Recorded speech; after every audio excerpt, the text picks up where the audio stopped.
King Arthur, the Knights of the Round Table, and the Holy Grail. The myth around the enigmatic king of the Britons is unrivaled in its vibrancy. The question of who King Arthur was he real, man or myth, has occupied scholars and thinkers for centuries. He alone was able to pull the magical sword Excalibur from the stone. In the battle against the Saxons, it is he who determines the outcome. His court at Camelot is home to the noblest of knights, the most beautiful women. Exuberant festivities pay homage to his splendor and fame, and his reputation as a just regent precedes him. He is, purely and simply, the most dazzling figure of an idealized medieval era. From early on, King Arthur is suspected of being a construct of pure invention. Nobody can say where he lived or died, nor where he is buried. He's a phantom. Who or what then lies behind the myth? An old historic chronicle may hold the key to the solution.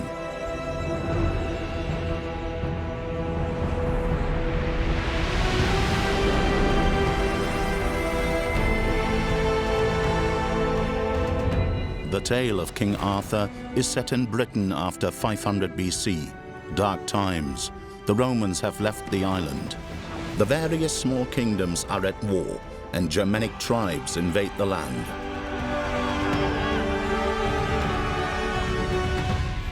It is in this bleak epoch, according to legend, that 15-year-old Arthur steps onto the scene and becomes king of the Britons. Magical powers and his teacher, the wizard Merlin, make it possible. My king, Mordred, I'm pleased at your return. King Arthur is renowned for being strong and fearless, a clever strategist. He spearheads his warriors through years of battles in defense of Britain. He embodies hope for the hardship-riddled people. I am King Arthur, Uther Pendragon's son, your ruler by divine grace. The Saxons have attacked our land. Our fields destroyed, our women raped, our children kidnapped. The Lord our Savior has sent us these heathens now to prove our faith and to put our courage to the test.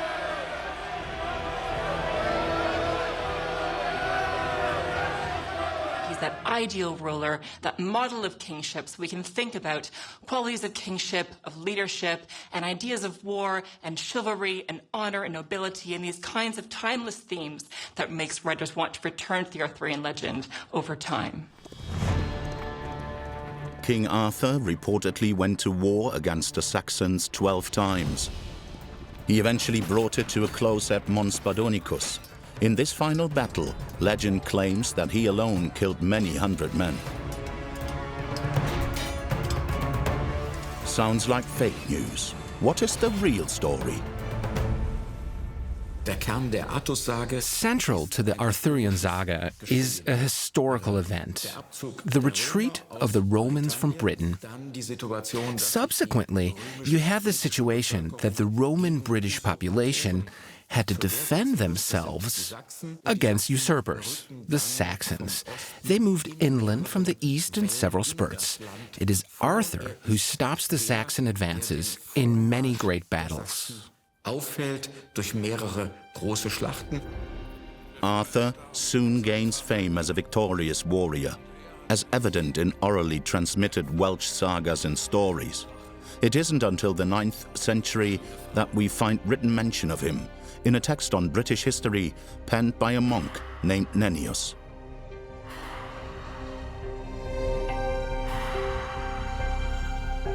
But the myth of Arthur originates in another text, a king's chronicle that makes Arthur pivotal, written between 1135 and 1138.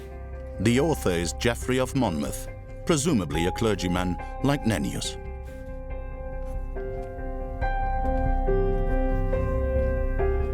Geoffrey collects anything he can find about his hero. Where sources leave gaps, he invents new traits, episodes, and venues. His contemporary colleagues are quick to criticize his work. They describe some episodes as lies, but they never doubt Arthur's actual existence. Geoffrey's so-called Historia Regum Britanniae is meant to be a history of Britain's earliest kings, with all the features: wars, love, murder, and battles for the throne. There are over 100 names on the list of kings, amongst them such illustrious ones as Brutus, King Lear, Constantine the Great, and King Arthur. But he represents a new departure. He is the first to rule over a peaceful and united Britain. Or that is what the author would have us believe. Modern research still sees Geoffrey's historical depiction as too fantastical to be true. But in the 12th century, his Historia is one of the most popular chronicles. The book rather quickly achieved great circulation. Around 200 manuscripts of it still exist today. We only have single copies of other medieval works, many for which no manuscripts exist anymore. So 200 is a lot, and there must have been many more. Naturally, the historical chronicle turns Arthur into an outstanding hero and a stellar sovereign. The figure embodies the ideal of a medieval ruler, and other attributes are added on, including those of courtly ideals. The idea of the round table, meaning that he is the first among equals, an ideal head of state whose rule is not dictatorial, but collective with his knights. Those are aspects that developed in medieval times and have remained relevant and interesting to this day. Time and again, researchers have tried to find a historic figure that Arthur is based on. According to one theory, it may have been Roman commander Lucius Artorius Castus. Artorius was likely stationed in Britain during the 2nd century.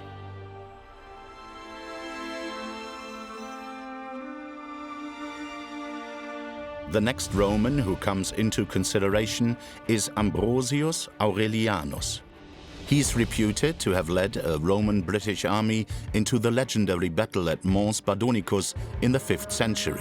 In doing so, he managed to halt the advance of the Saxons.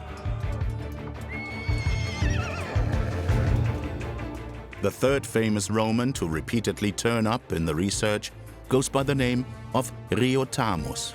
He too is a commander during the 5th century and is reputed to have died in 470 in a battle against the Goths. Another popular proposition is that of the bear man, Athos, the Celtic word for bear. That would have made him a Celtic warrior who led the fight against the Saxons. But upon closer examination, none of these theories can be verified.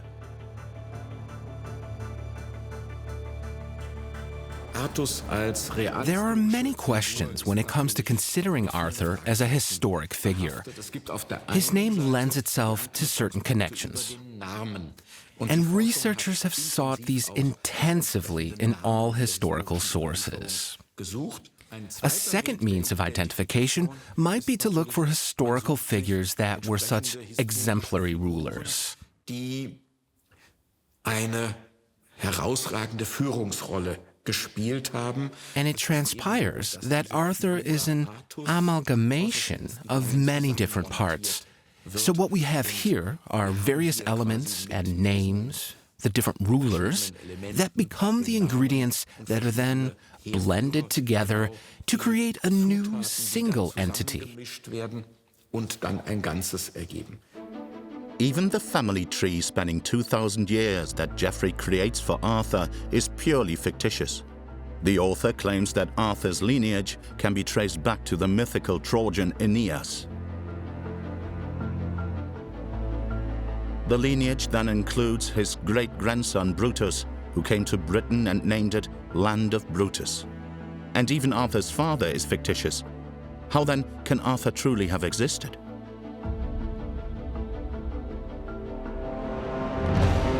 Especially as he is described from the very beginning as a mythical hero, as possessing superhuman strength, defeating dragons, monsters, and giants.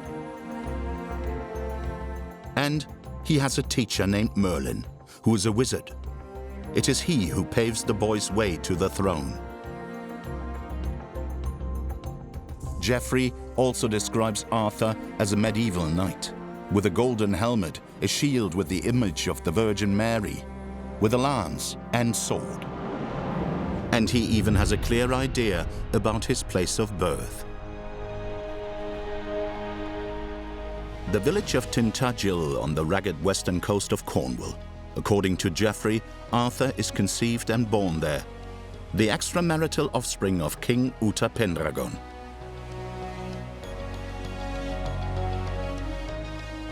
Thousands of Arthur fans congregate at the ruined castle by the sea each year, regardless of the fact that research has clearly shown that Arthur could not have lived there. It wasn't built until the year 1230. Archaeologists have unearthed the remains of a settlement dating from the 5th or 6th century. This might have inspired Geoffrey. If King Arthur never actually existed, what else is hidden by the myth? The track leads us to the Anglo-Norman royal family. At the time of Geoffrey's writing, the kingdom is in political crisis. The Normans have been in power for around 70 years. They stem from Scandinavian pirates that raided the coasts of Europe for decades, including those of northern France. After a bitter defeat, they reach an agreement with the French king and gain their own principality. They named this new region, for their origins, Normandy. The Normans were descended from Viking settlers who came to Normandy in the northwest of France in the early 10th century, and over time assimilated with the Franks. They adopted their language, their religion, and created a very strong principality which maintained a degree of independence from the Franks. This skill to assimilate and react pragmatically, that is the big advantage of the Normans, which leads them to found many successful states. In October 1066, the Norman Duke William I manages to take the British crown. His fleet crosses the Channel and defeats the Anglo-Saxons at the Battle of Hastings.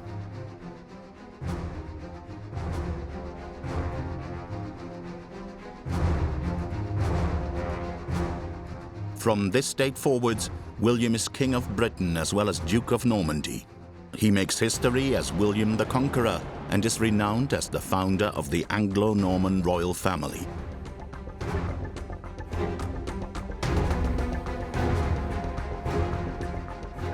In 1135, Stephan von Blois ascends to the throne.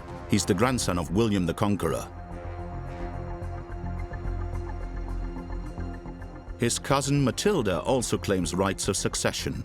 A fight over the throne ensues between these two, one that will continue for almost 20 years and will cause great upheaval in the land.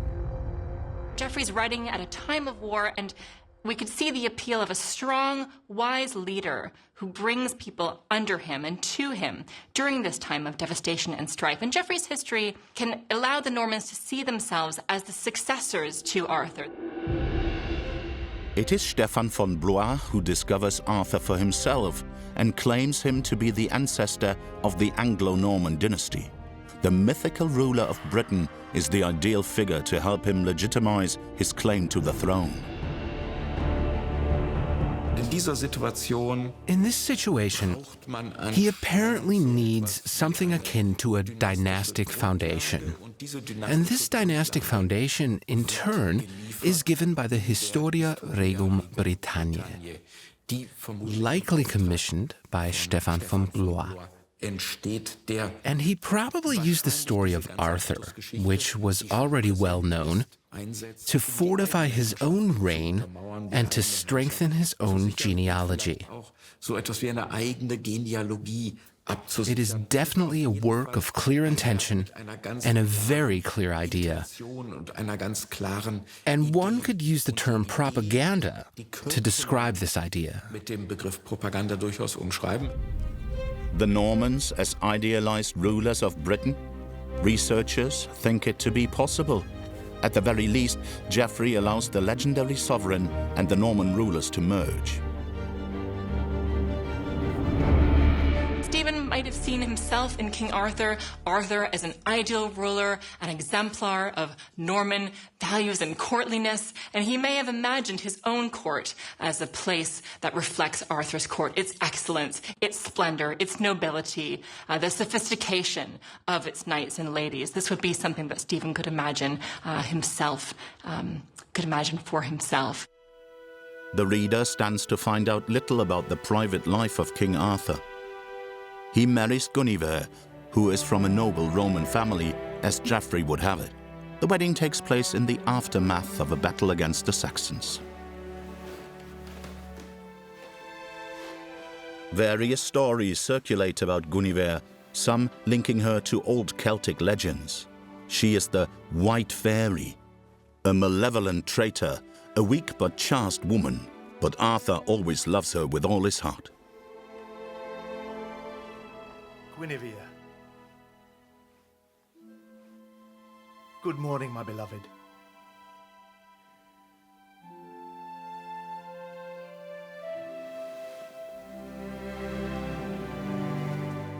When we look at Arthur's immediate family situation, all seems well initially. Once he is established as a ruler, he has a wife, an ideal wife, Guinevere. This woman, just like Arthur, he is the radiant hero, she is immensely beautiful. It's a great fit. When Geoffrey describes life at Arthur's court, he is in fact describing the Norman court. The clergy teach the young nobles that live there. It is about the history of Britain, courtly behavior and religion, and new things. Latin is taught, as well as Old English, the language of the subjugated Anglo-Saxons. Gentlemen, repeat after me the Our Father. Evotha thin villa. Evotha thin villa. On orsan swaswa on heavenon. On orsan swaswa on heavenon. Arthur's nephew Mordred is one of the elite students. According to the legend, he is faithful to his king and followed him into many battles. Mordred, just you now.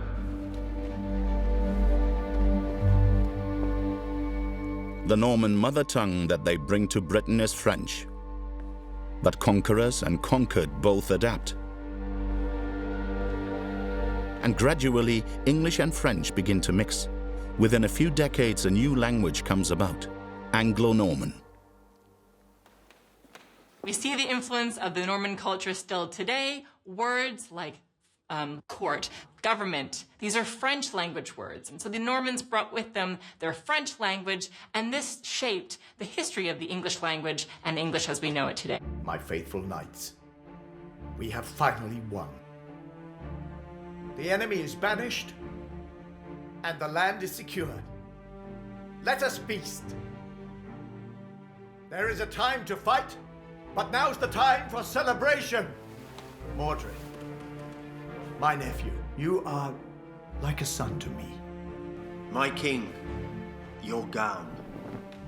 At a time when only a minority could read and write, language is particularly important.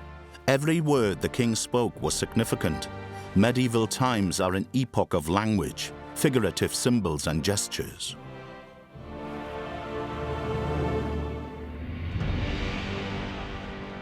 It is the detailed descriptions of battles that lend such credence to Geoffrey's chronicles. Its huge success can also be explained by the fact that he uses a popular trick. Geoffrey sets Arthur's story in the 6th century, but he embeds it in the 12th century events.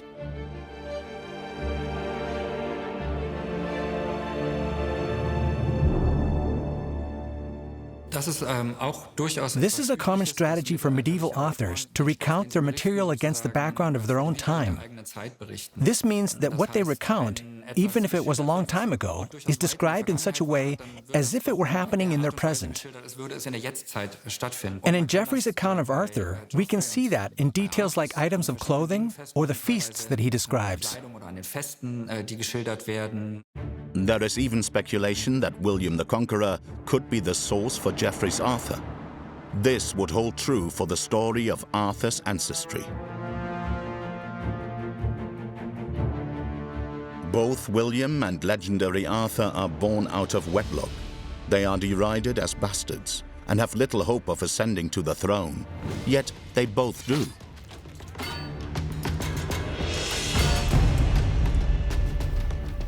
The descriptions of the armor and weapons in Geoffrey's work also mirror the Norman world of the 12th century. What this looked like can be seen on the Bayeux tapestry.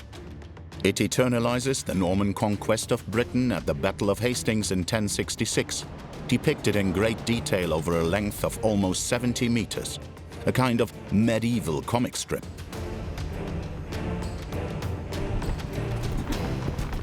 William the Conqueror's mounted troops in heavy armor, equipped with lance, sword, and shield. This is the author's visual inspiration when he tells of Arthur and his battling knights. The victory at the Battle of Hastings is achieved by the Normans' massive attacks and their extensive cavalry. The Anglo-Saxons fight as they have always done, on foot. They have nothing to defend them against the riders with their long lances. The defeat at Hastings seals the doom of the Anglo-Saxon kings in Britain. The Normans take the scepter in hand and change the country fundamentally. The loot is divided amongst the victorious, and knights are rewarded with fiefdoms. These bind them in duty to their king, whom they serve as vassals. First and foremost, this means faithfully following their king into battle unpaid. These were successful times. Now you are to be rewarded. Cardor, I give you Cornwall, with all its villages, castles, fields, and forests as fiefdom.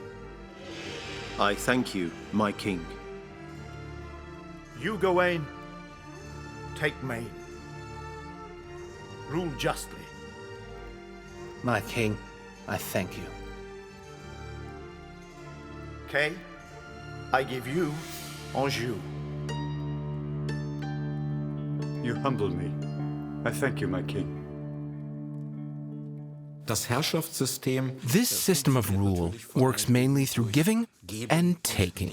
also der König, So the king gives something, gibt like goods or precious items and the like, and he gains fealty.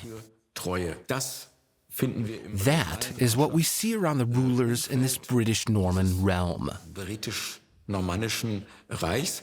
Genau dasselbe. And naturally, we find the same model in Geoffrey's story of Arthur. Auch dort Here, too, it is King Arthur who gives. In return, I expect fealty from all of you. And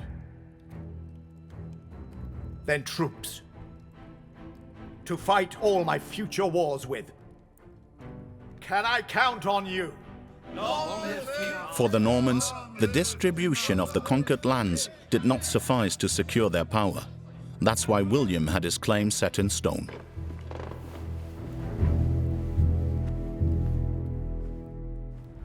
What follows is a castle-building boom, initiated by the new king in Britain, in order to secure his rule both inwards and outwards for the long term.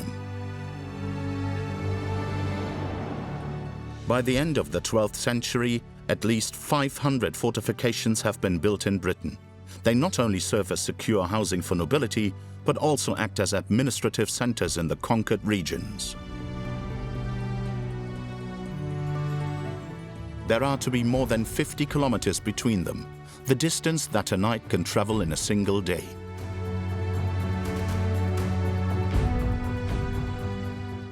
towns eventually developed around many of these castles that still characterize Britain today, amongst them Hastings, Cambridge and Nottingham. Some of the best-known Norman castles are the Tower of London and Dover Castle in the southeast of England. At Dover Castle, one of the most important Norman structures, artisans and historians have spent thousands of hours reconstructing the inner rooms of the Great Tower. The result is a scientifically exact copy of the medieval furnishings. Castles seem to us perhaps to be rather cold and dark places, and they probably were, but there were ways in which they were made to be comfortable and colorful for their medieval inhabitants. Importantly, the hall would have a large fireplace which would provide light and heat to the room. Tapestries would be hung on the walls. These would be decorative. They would be full of color, but they would also provide insulation to the room to keep things warm. A luxury the broad masses of the British populace could only dream of. The castles housed only the elites of the land, and they celebrated there too.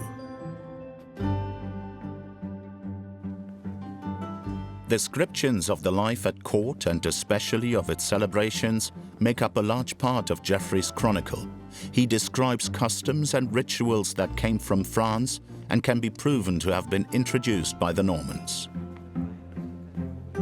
When the king issues an invitation, his vassals leave their castles and make their way to the royal court. The festivities are opulent and last for days. Tournaments are fought, chess is played, music is made, and there is abundant eating and drinking. We see this courtly culture in Geoffrey Monmouth's story of King Arthur, with Arthur holding court and many festivities during his reign at times of peace. He has the most excellent knights, the most beautiful and eloquent ladies. Arthur's court is a place of magnificence, of splendor, and of sophistication, and this very much reflected the courtly culture of Geoffrey's own time. In terms of fashion, the members of the royal family are the influencers of their day. Their clothes are scrutinized and talked about. My queen? My queen? They should be colorful, the materials precious. Is this dress to your liking? Or should it be the one with the golden collar? In the Middle Ages, gowns of brocade, velvet or precious silk are prized, particularly if they are richly embroidered and decorated with golden platelets.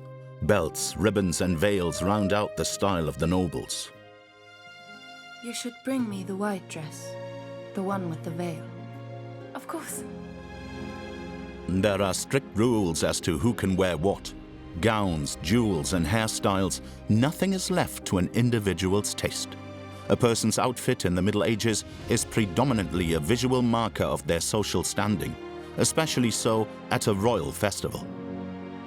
Festivals could be displays of power, but also places where one could enact politics. There'd be opportunities for networking, for meeting important nobles or officials at these events, so they were opportunities at festivals for political engagement, as well as for ceremony and activity. What about me? Did I not show fealty? Prove myself in battle? Why was no land given to me? You are not ready yet. But never fear, your time will come. The Scots in the north are disruptive. One day you will be the one to keep them in check. Kay and Gawain are on the mainland and far from court. They are concerned with their own affairs and won't cause me any trouble. Kador, Kay and Gawain are your closest vassals. You do not trust them? Yes, I do. But all three are hungry for power and don't like each other. I want no conflict here at court, just followers I can trust completely. As you say. Mordred, your place is here, at my side. Now let's talk about the feast. Important guests are coming. We must forge alliances. Then as now, without the necessary alliances and skilled diplomacy, a sovereign cannot rule successfully. Naturally, festivities at the royal court are central to making connections. one is able to display one's power and the role that one plays. In research, we use the term rules of the game of politics. These come into play predominantly at the courtly celebrations. For a successful feast, the royal kitchens serve up all they have. Preparations take days. A minimum of 5 courses are on the menu. Local produce, like grain and vegetables, are often taxes paid by the farmers of the region. Exotic wares are bought from traders. White bread is considered particularly noble, but also meat, poultry, and fresh fruit are essential for a royal feast. While the ruler takes advantage of the festivities to assure himself of the fealty of his noblemen, they in turn use the opportunity to secure lucrative positions. Geoffrey sheds light into the administrative system of Britain in 1135. It was introduced by William the Conqueror, first and foremost to calculate taxation, though it also allowed him to discover the number of young men available for armed conscription. Only his most trusted followers were appointed to run the administration.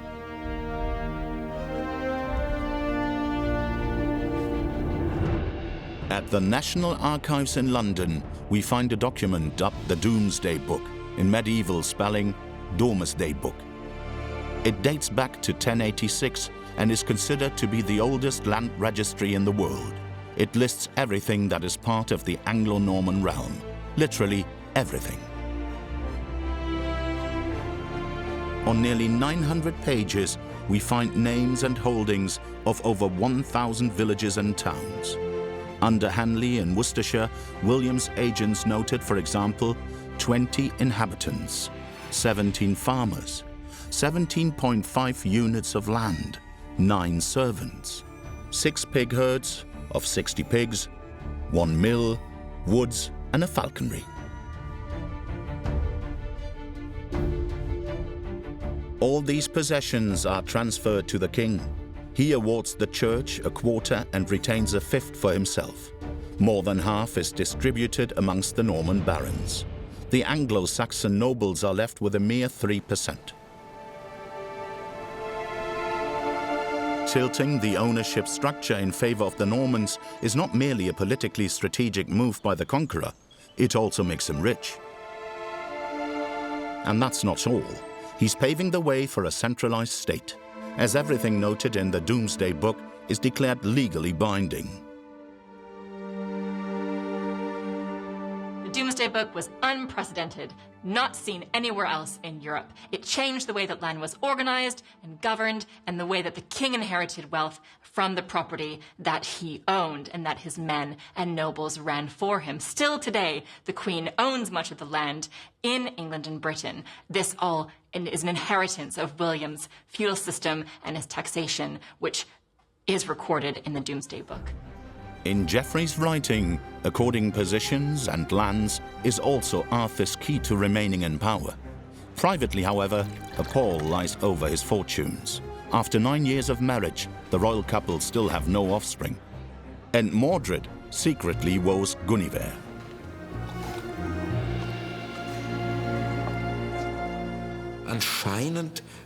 It seems we need a counterweight like that, an opposing figure to the ideal hero.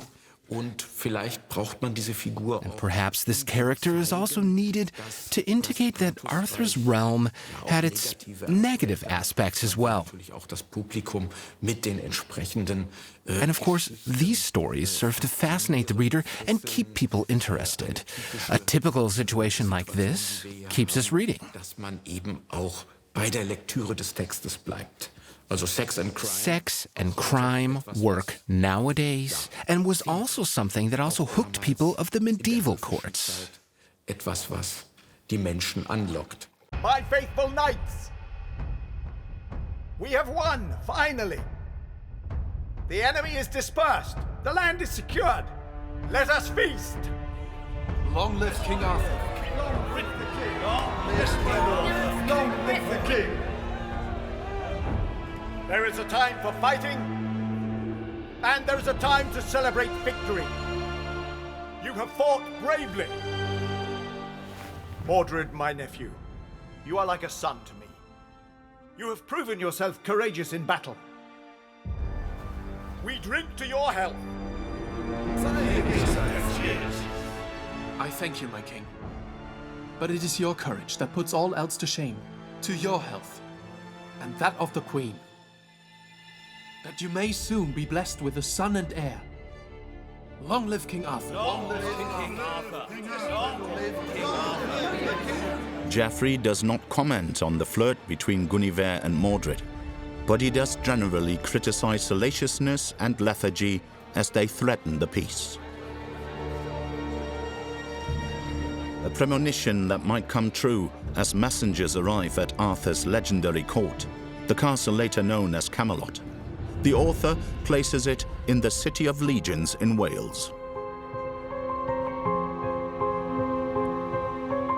This City of Legions, in Welsh Caethion, is a major Roman military site until around 300 BC. In the 11th century, the Normans built a castle here. It's no coincidence that Geoffrey chooses this site. It's a mere 40 kilometers from his birthplace. He knows the region like the back of his hand. One of the really interesting things about Geoffrey of Monmouth's work is that it gives Carleon a really strong role, a strong part within the story. It features disproportionately, really, within a history of Britain. And archaeology has since shown that many of the great structures that the Romans had built, the amphitheatre in which we're standing, the great archway, a tower at the centre of the fortress, and the baths, were still standing, actually, in Geoffrey of Monmouth's day. He writes in the text that it was eminently suitable for such a ceremony to hold court here. The amphitheatre prompts an entirely new aspect of the Arthurian myth, the Round Table. And of course, Carleon has this great elliptical or circular bowl-shaped feature in the landscape, and very soon it became linked with the Round Table, and this field became known as Round Table Field. Geoffrey himself does not use the term Round Table. He merely describes that Arthur and his knights confer in a circular room in the tower. But some experts deduce that this scene inspired later poets. It is still during Geoffrey's lifetime, around 20 years after his royal chronicle, that a Norman author translates the story into Anglo-Norman and includes the Round Table. The idea? A radiant king amidst his noble knights at a round table. All are of equal rank and honor. Only the very best and bravest men may be seated here. It is a close-knit community that decides in unison on how Camelot is to be ruled. An ideal medieval image, in theory at least. The Round Table is a device that shares out leadership broadly. It's also an element that is egalitarian, or claims to be so.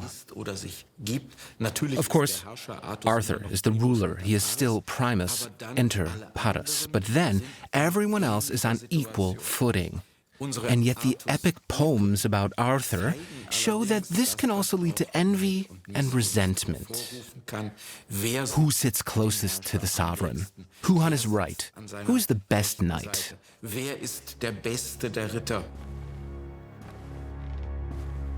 Envoys from Rome have sought me out.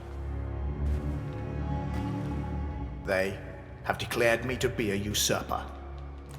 I'm supposed to learn my true place. They call my sovereignty in Britain into question.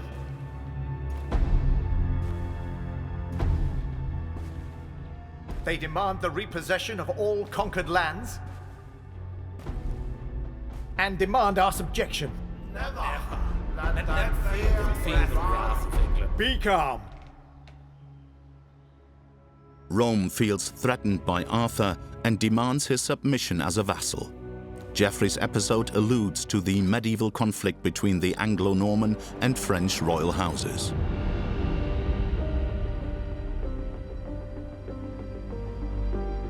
Starting with William the Conqueror, the Norman kings of Britain are simultaneously Dukes of Normandy, and as such, vassals to the King of France.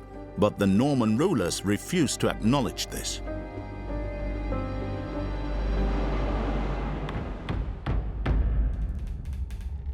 Let me hear your opinions. Such iniquity begs only one response. War. Let us show these Romans who we are. We have celebrated enough. It is time now to turn to war.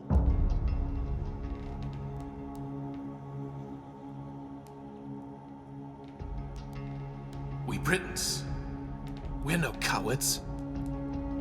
We are fighters. I say we go to war. Rome is said to have conscripted over 460,000 soldiers. Arthur is willing to meet this foe. He can put his trust in his faithful warriors and knights. The Normans are the first to know professional soldiers.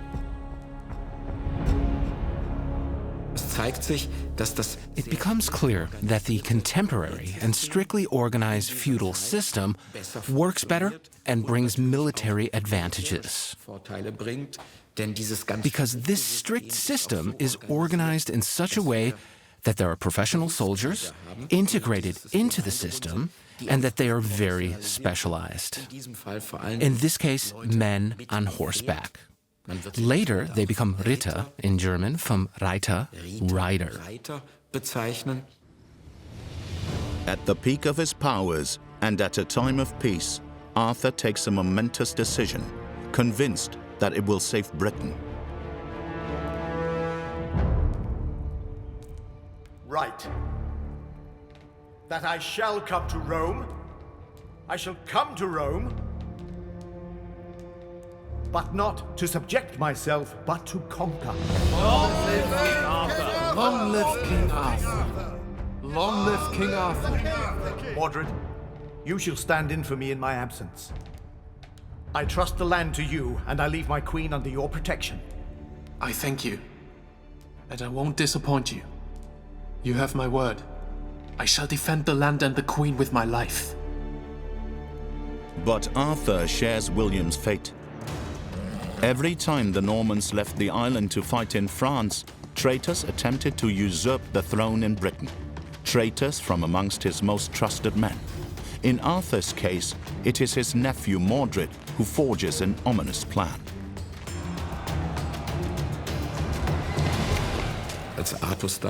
When Arthur left the country, he can claim the throne that he believes is his to take. But as we see, the right of succession is against him and disqualifies him as a rightful ruler. He could only ever share the rule, but that is not enough for him. And from this point of view, that problem can only be solved by treason. Mordred, like Arthur and Guinevere, is a figure with an obscure past. In some depictions, he is Arthur's son, in others his nephew. And wizard Merlin predicts that he will one day sit on Arthur's throne.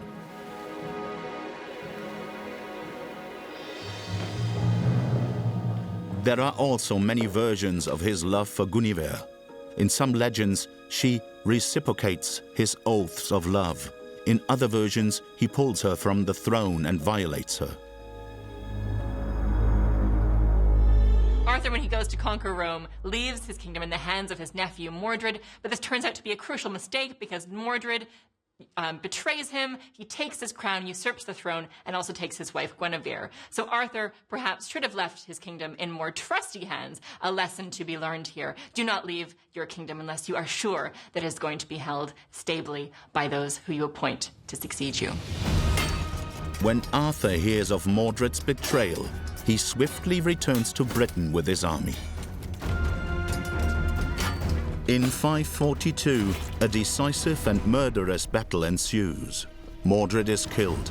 Arthur is severely wounded by one of Mordred's allies, the British kingdom seems doomed.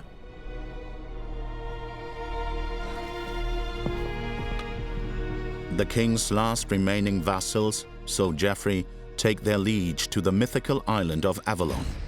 There his wounds are to be tended to. Whether or not the king survives is not told. What remains is the Britons' hope that their ruler might one day return. With the demise of preeminent King Arthur, Britain succumbs to chaos. Geoffrey depicts the return of the Saxons, who finally assume power. From the courtly poet's perspective, this could have been avoided if Arthur and Mordred had maintained inner peace.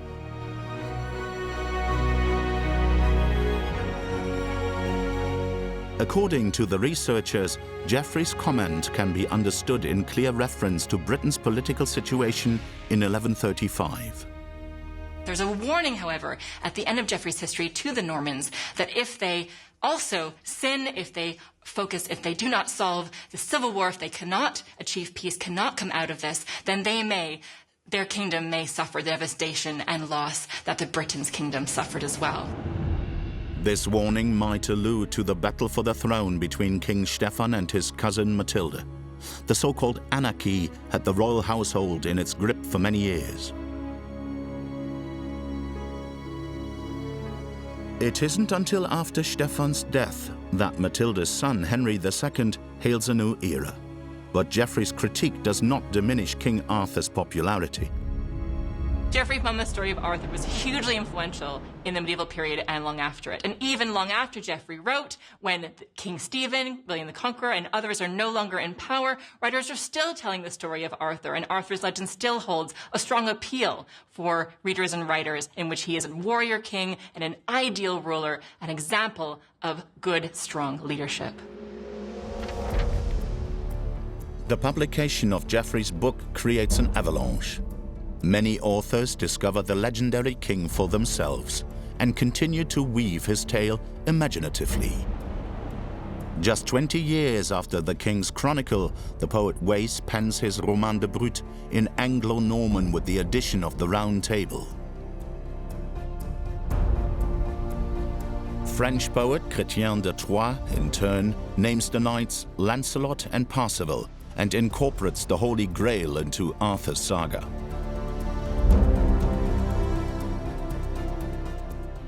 In Robert Boron's work of around 1200, we first find the sword in the stone. In Germany, it is mainly the writings of Hartmann von Aue and Wolfram von Eschenbach's famous Parzival that make Arthur popular. Geoffrey's Anglo-Norman King Arthur thus becomes progressively obscured. His hero is transformed incessantly. From a strong, wise, and just king, he morphs even into a Christian savior. Many rulers yearn to benefit from his splendor. Richard the Lionheart, who named his sword Excalibur, is the first in a long line of British sovereigns who try to trace their ancestry back to Arthur at all costs. Even Maximilian I of Habsburg, the last knight, has a larger-than-life bronze statue of Arthur cast for his tomb in the court's church.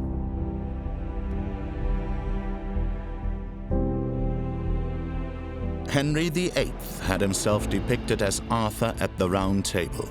The picture hangs in Winchester Hall. In 1848, Queen Victoria commissions her dressing room in Westminster Palace to be decorated with images from the saga. And Prince Charles has Arthur as one of his middle names, as does his son William and his grandson Louis. Researchers continue to search for traces of Arthur's existence to this day, though most of them don't believe in a real Arthur. For them, he is simply the personification of an ideal medieval ruler. Each author creates their own Arthurian world, and often real events and real people shine through. In Geoffrey's telling, it could be the Anglo-Norman rulers.